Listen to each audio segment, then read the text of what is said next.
3 best friends.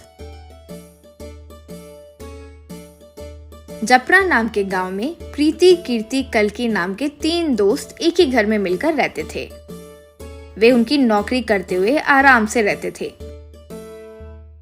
कीर्ति reporter के तौर पर काम किया करती थी। एक दिन घर आकर दोस्तों से कीर्ति, तुम लोगों को पता है कोई स्वामी जी कई हजारों सालों से अभी तक जिंदा है। उनसे मिले तो कितनी भी बड़ी समस्या हो वो पूरी तरह से ठीक हो जाती है। सब उन्हें आरोग्य स्वामी कहकर बुलाते हैं, जानती हो?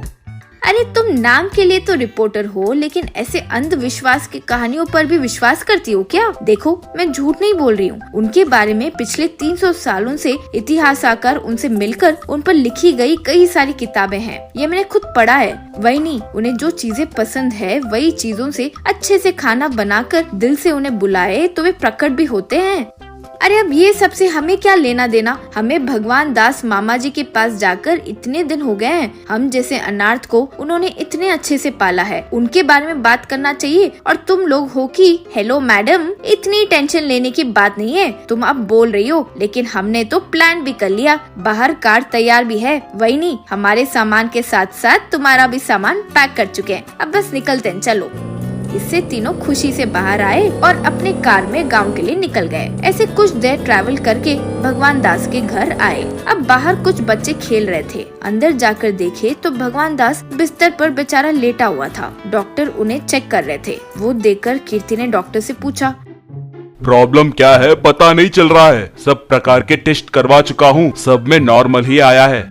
डॉक्टर, ऐसे अच्छा इंसान कभी बिस्तर पर बीमार होकर नहीं लेटना चाहिए। वो सबके लिए भगवान है। किसी भी तरह इन्हें बचा लीजिए डॉक्टर, प्लीज डॉक्टर। सॉरी बेटा, जो भी मैं कर सकता था वो सब मैंने किया। अब कोई मिरेकल हो तो सही, वरना उन्हें बचा नहीं पाएंगे, कहकर चले गए। तब तीनों बहुत दुखी हुए।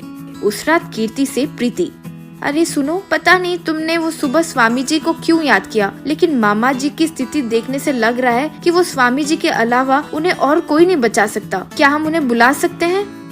तीनों मान गए।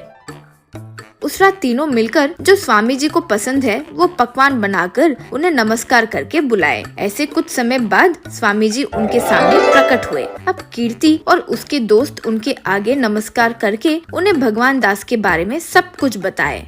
देखिए बच्चों, जो तुम बोल रहे हो वो सुनकर पता चल रहा है कि तुम लोग उनसे कितना प्यार करते हो। मेरे पास एक चटाई है, उसके ऊपर कोई भी एक बार सोए तो काफी है। चाहे जैसे भी बीमारी हो वो जाकर मामूली इंसान बन जाता है। लेकिन तुम तीनों में एक को उनकी बीमारी को लेना होगा। चाहे तो मैं वो चटाई दे सकता हूँ, लेकिन बात ये है कि तुम लोगों में त्याग कौन करेगा, ये सिर्फ तुम्हें ही पता होना चाहिए, कहकर उन्हें चटाई दी। तब तीनों ठीक है कहकर उस चटाई को ले जाकर भगवान दास को उस चटाई पर सुलाए। तब अगले दिन भगवान दास आश्चर्य से पूरी तरह ठीक हो गए थे। लेकिन स्वामी जी ने जैसे कहा, तीनों में से किसी को भी वो बीमारी नहीं आई। वो देखकर कीर्ति, प्रीति सब आश्चर्य में थे। फिर उनके आगे स्वामी जी प्रकट हुए। क्यों बच्चों, आश्चर्य में हो? ये मैं तुम्हारी परीक्षा ले रहा था। तुम तीनों इसमें अच्छे से सफल हुए। तीनों में हर एक बाकी दोनों को कुछ होना नहीं चाहिए सोचकर हर एक ने ये प्रार्थना किया है कि बाकी दोनों को कुछ ना हो। तुम लोगों जैसे बेस्ट फ्रेंड्स मैंने कहीं नहीं देखा। तुम्हारा त्याग सिर्फ भगवान दास को नहीं, तुम्हें भी बचाया। तुम जैसे बच्चों को पालने के लिए भगवान दास भी बहुत खुश नसीब है। अब से तुम्हारे सब भले काम में मेरा आशीर्वाद रहेगा, कहकर वहाँ से गायब हो गए। फिर तीनों बहुत खुश हुए।